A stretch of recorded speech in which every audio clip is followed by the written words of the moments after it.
All right, second chapter. In this one, we are going to be refining or establishing the features a little bit more and going into a little more detail. Just to start to work up parts of the character. You know, we don't want to go too far yet, because taking it slow and making sure that we don't add things that are unnecessary, add things that we don't get attached to yet. There's a lot of looking at reference. I use PureRef for that. So we're not displaying it here in the video, because I think it could be quite distracting sometimes because it takes up like half the screen. But it's nice to have PureRef on because you can keep it on top, so it's always on top, and I keep it in ZBrush. This way I don't have to keep it on a second monitor.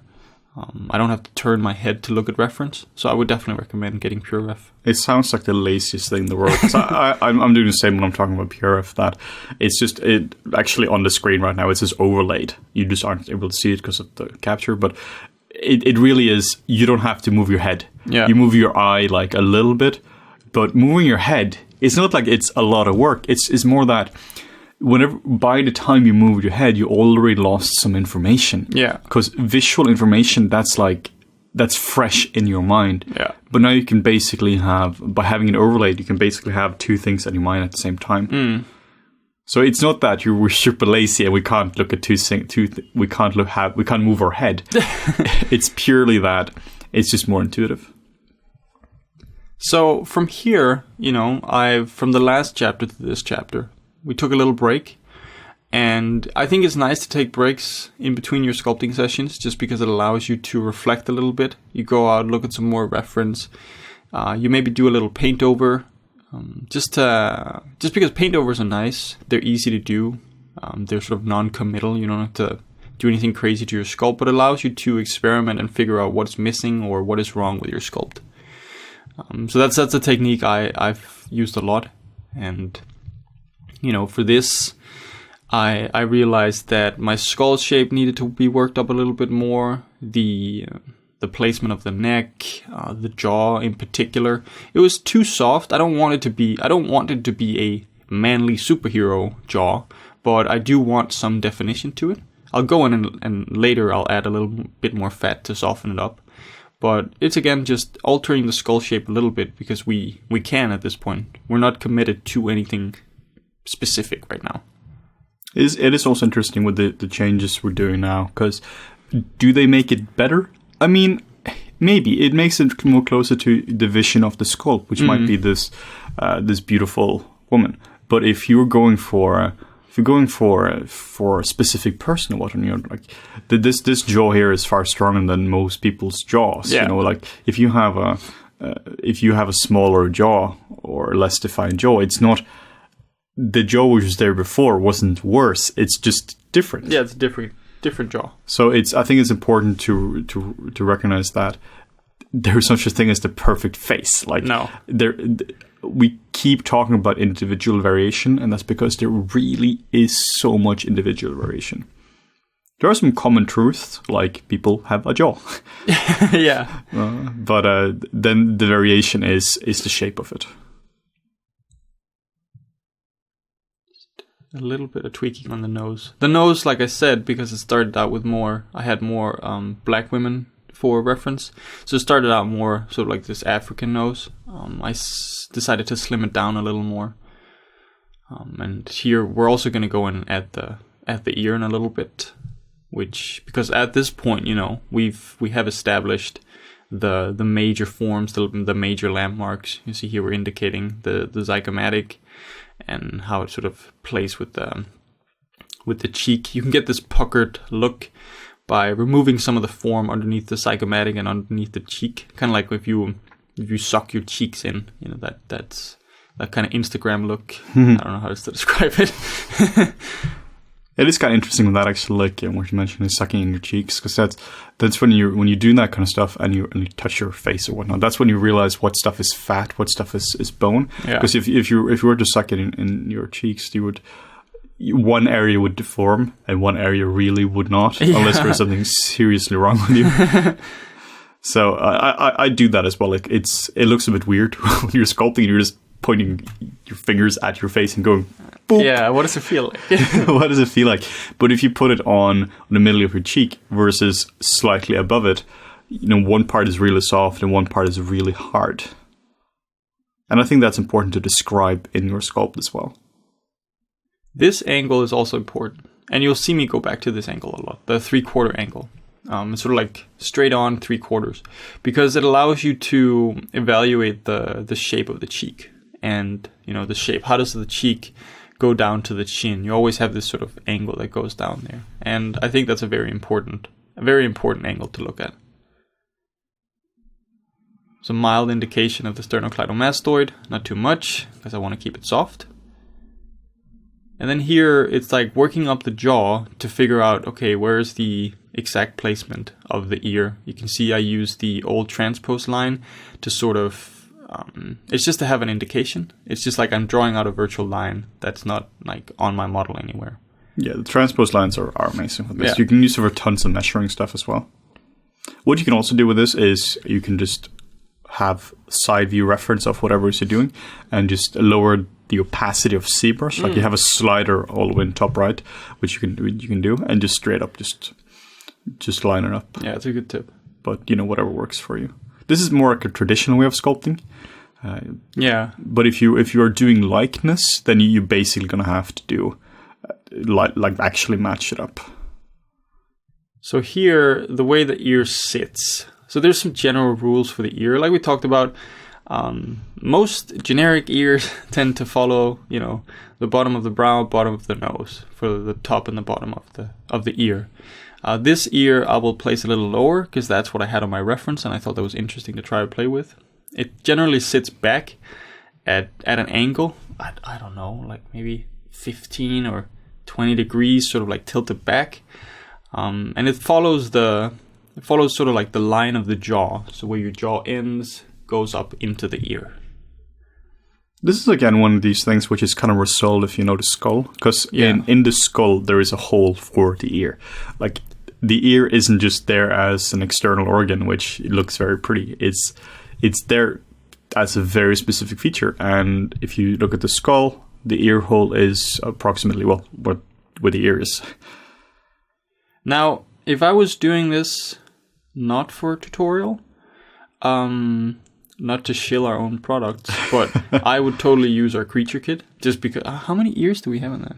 Like 15 or so? 10, 15? Or if you have an ear that you've already modeled, attach it with Dynamesh and just sort of like Dynamesh it on, because, personally for me, ears is like, it's an important feature, but it's not something that I want to always have to spend time on. No. So if I want to get a quick sculpt out, I'll use a pre-existing ear.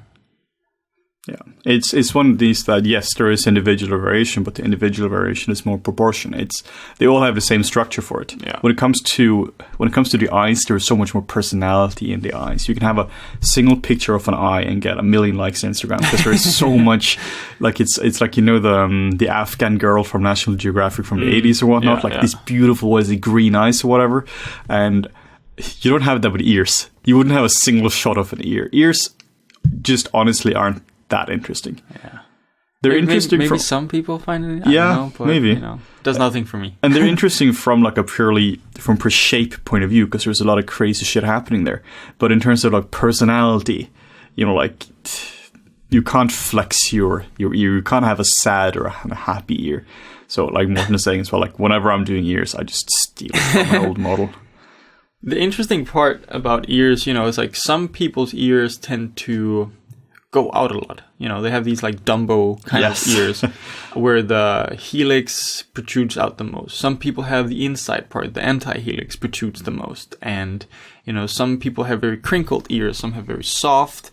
Some have the lobe attached. Some have not. I find that an attached lobe is cuter for women. I don't know if it's a personal thing, but that's something that I've noticed. So usually I'll go between sort of like more attached and a little less attached for when sculpting women. I don't know if there's any truth to that statement whatsoever, so don't use that as fact. That's just something I've experienced. It's one of Morten's many half-truths. Yeah, exactly. Approximate knowledge of many things. And this part is actually quite tricky to get right. I see that a lot when people try to integrate the neck with the shoulders or the traps, is this transition between neck and shoulder. And the only way I've found to make it and to describe how to do it is to work up the trap. You have to know the anatomy of the traps in order to place the neck correctly on the rest of the body. Otherwise, you tend to have this weird neck that tapers from the top to the bottom that just flows into the body. Like it's a weird, like it's almost like you just extruded it from everywhere, and it tends to look a little weird. So even if it's a woman, you still want to go in and define the traps to a certain extent and define you have this little gap. I can't remember what it's called, but you have this little gap between the neck and the traps where there's like this triangular fossa maybe. That part, keeping that part flat, sort of helps to integrate the neck with the traps.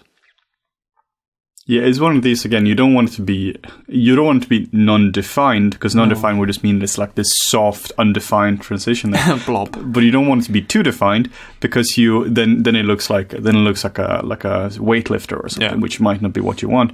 But you want it to be soft, which is, again, it's a tricky one, but that's where there is some shape of it. There is some clear indication of it. It's not ambiguous, but it's also not strong. It's just, it's clearly there in a deliberate fashion, but it's just a hint of it. Yeah.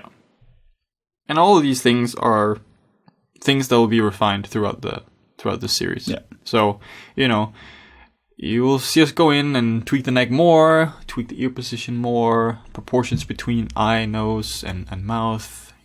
That's the wonderful thing about digital sculpting, is that you can go in and tweak these things. So here's the zygomatic, very defined at this point. It's I'm trying to figure out how far do I want. The zygomatics are like the widest point on your face there, because like it sticks out. And for some people, it's very defined. You'll definitely have this where women with contouring, they try to emphasize the zygomatic. They want that to be more defined. It gives you more of that sexy look, if you will.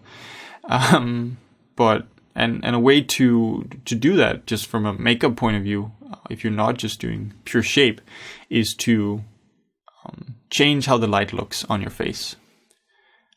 This is a side note. This is something I like to do once in a while, just to see where did I come from. Like, have I improved it up until now? If not, I'll go back and I'll start over from that point where I feel like it's not improved. At this point, I'm lucky. It's like, oh yes, okay, I think it looks better now. So, but it's nice to see what you've done. It's great to have undo history enabled for this, because it allows you to experiment a lot more easily. You don't have to be as committed to what you're doing, because you have this undo stack.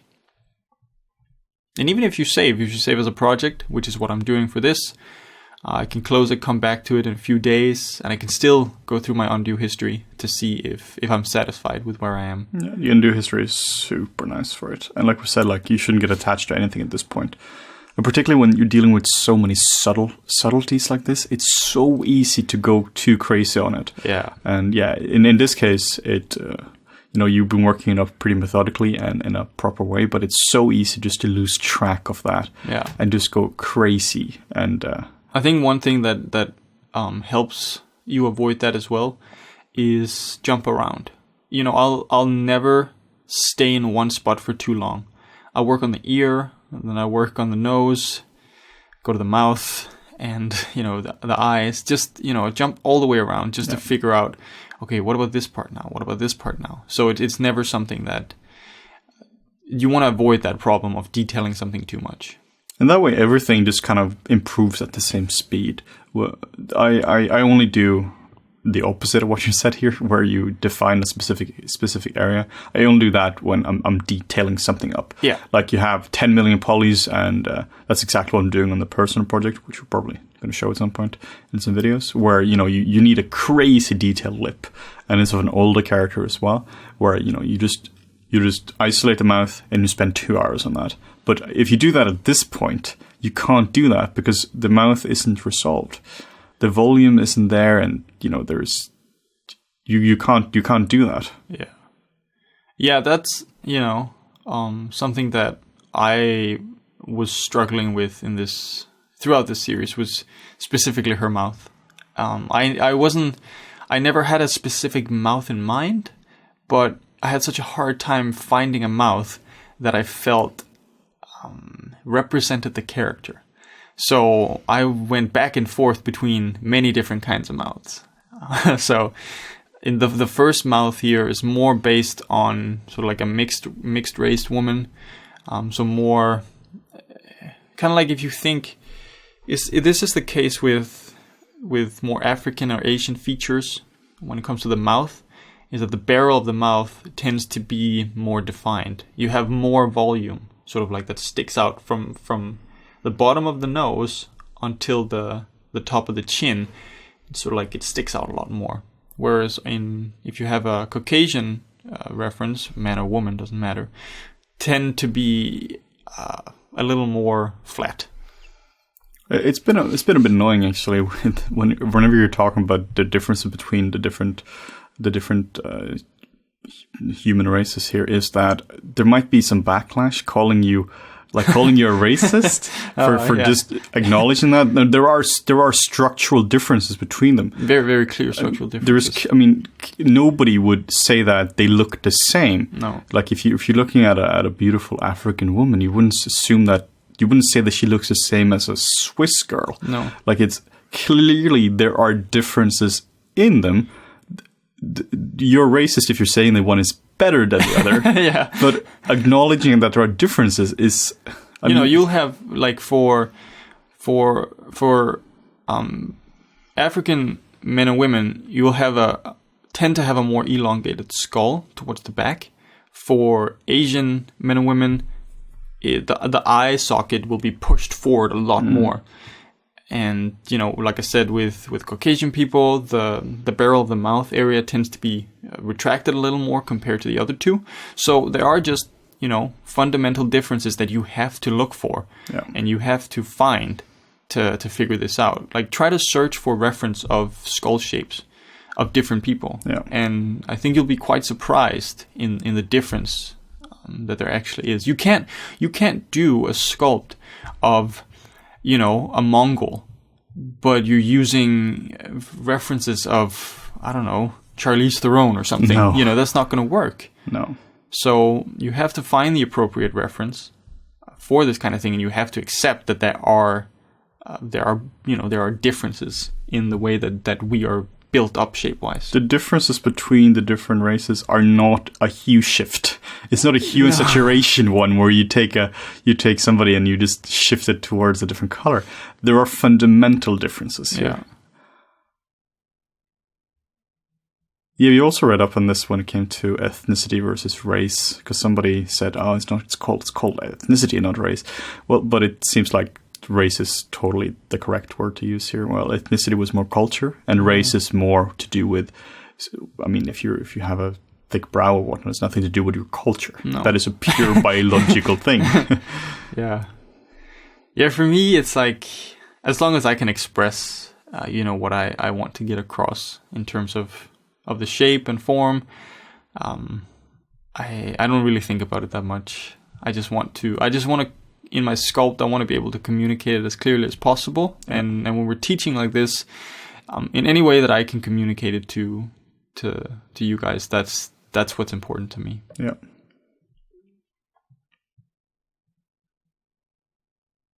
So up until this point, it's a slow and steady progress with just small refinements here and there. Now, after the ear was established, went back, did the features a little bit more, tried to define them in a way that, okay, this is how I think I want the person to look like. And now I'm finally giving the ears a little bit of love. And you can see the hole you just added in there. That's where the hole is in the skull as well. Yeah. It's not just a random place. So it's the way you could do this as well. It's not that that's right or wrong. Is that you could just do the skull first and just really emphasize that hole, and then there is absolutely no ambiguity as to where the ear is. Yeah. Then you could add the ear around it, for example. Exactly.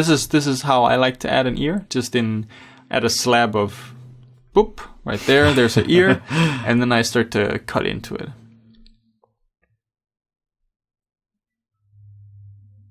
But again, like also, even the ear, you know, the shape of the ear, how big, how small it is, that also affects your character. You know, because it says a lot about your character. If she has a chewed up ear, you know, why would she have a chewed up ear? Yeah. Maybe she was a gang member at some point. I don't know. Yeah, and you have that with if you're doing martial art and you're seeing there's a dude with like really fucked up ears. Yeah, like he's just been punched a lot in the ear, and you have, was it like the cauliflower ear? Yeah, you see that a lot with boxers. Yeah, all the boxers just Yeah. destroyed ears. Yeah, it's just all the cartilage and scarring after, you know, repeated blows to the ears just starts to build up. It's kind of like if you've been stung by a bee, but you got stung by a bee every day. Yeah, it's a permanent bee sting. Shit.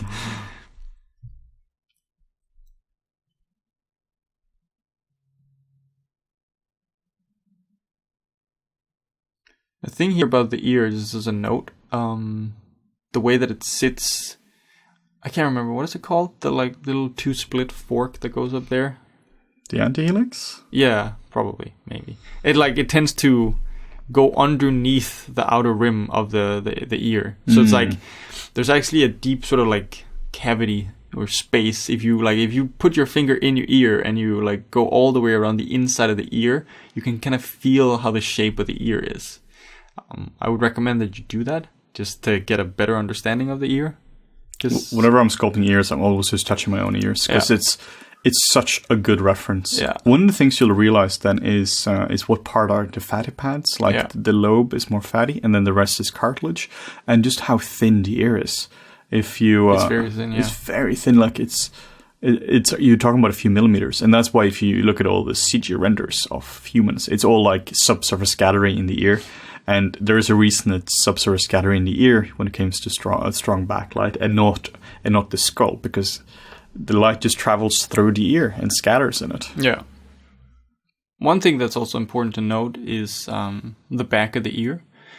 You know, yeah, you might not see it a lot, but you will see it sometimes. And especially if you have something with subsurface scattering, the back of the ear needs to have a... So like I think about it as a cylinder.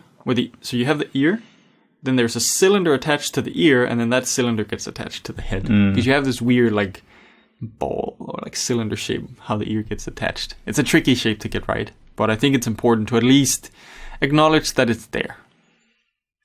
We talked about this in our observation video, that you can basically sculpt the same person for like a year, every single day, and every single time you're going to learn something new about that person, because there's so much complexity in a human. It's not that you're sculpting this once and now you're done. There is every single time you're going to notice a new little plane change or a new little detail here and there. It's what Morten just mentioned with the cylinder at the back of the ear. You are not going to notice that until you've been sculpting like 100 people. That's like a very secondary thing you notice. If this is your first sculpt, you're just going to be noticing, oh shit, there's a skull. Like you haven't thought about the fact there is a skull there before. And then you can start to go into all the different things. There is an ear hole. You know, this is the specific shape of the nostrils, how the structure of it. Yeah. But try to take in, one thing at a time. Again, here with the transpose lines, I'm trying to measure out where... So I use the nose as an indication for a lot of things. So I establish the width of the nose, because that's kind of easy. And then usually, if you're looking at Loomis references or something like that, I think it'll be something like the corner of the eye tends to terminate at the outside of the nose. But for many references that I look at, the eye tends to go a little beyond the nose. And it's the same way of measuring out the mouth. I think the mouth is traditionally supposed to end at the center of your eyeball. Yeah. You know, if you're looking at the kind of stylized drawing references. But for this one, I wanted to make the mouth a little wider. So it's good to know these, just so you can know, okay, here's a general rule for it, and how do I adapt this to my sculpture? It's so that you get a general ballpark of how stuff works. But don't use them as the end result. Use them as a starting point. Yeah. Yeah, because it's annoying when you're posting this kind of stuff online and somebody's like, well, actually, if you measure it based on this, and then you show the picture of the reference, and you're like, yeah, but it doesn't matter what Loomis said in the 50s in his books. You know, that's a generalization of many people. So, Yeah. An interesting conversation I had with my girlfriend about the sculpt was in regards to the brow, how the brow connects to the eyelids. Because if you Google hooded eyelids, that's what most people have. Sort of like you have a thicker, fattier brow that tends to sag down a little bit on your eyelid. We've talked about this before in other sculpting videos. Like mine is very pronounced. Some people have less pronounced hooded eyelids, and some people like Cher have no hooded eyelids. She kind of looks like a skeleton. It's a little creepy sometimes, but I wanted to try and implement some of that into this because I thought it was an interesting look. It tends to look a little different from someone who has hooded eyelids, just because that tends to be the norm. And if you don't know what the hell we're talking about, just Google hooded eyelids. Yeah, I didn't know before this. So, I mean, I knew they existed, but I didn't know that could be such a big difference. And if you're looking at someone like Cher, that's probably because she has 40 years of plastic surgery on her. Yeah, there's also that. Just a quick tip here for more feminine look. I know we're not there yet in terms of a feminine look, but underneath the eye, you can see this woman, she hasn't slept for 60 years, but adding a little bit of volume down there gives you that cute, tired look. And then adding volume below that, so you have more volume on the cheek, tends to produce a more childlike or feminine look. If you take away that volume, so basically you're taking away something that's a little bit fatty on top of the skull, tends to produce a more masculine look for you. So, you know, if you're doing a man instead, just go in, like, it's basically like you take your hand and you just wipe down. There are so many of these subtle differences that you only really start to notice once you sculpt both genders. And you got to sculpt a lot. Yeah, sculpt a lot. This just takes time. Every single time you sculpt one of these characters, your eye gets more refined. Like, no, I'm not talking about the character size, but like your artistic eye. Yeah. What you're able to perceive, you know, you get more granular every single time. It's like when I'm drinking wine, I'm just like, it's probably red.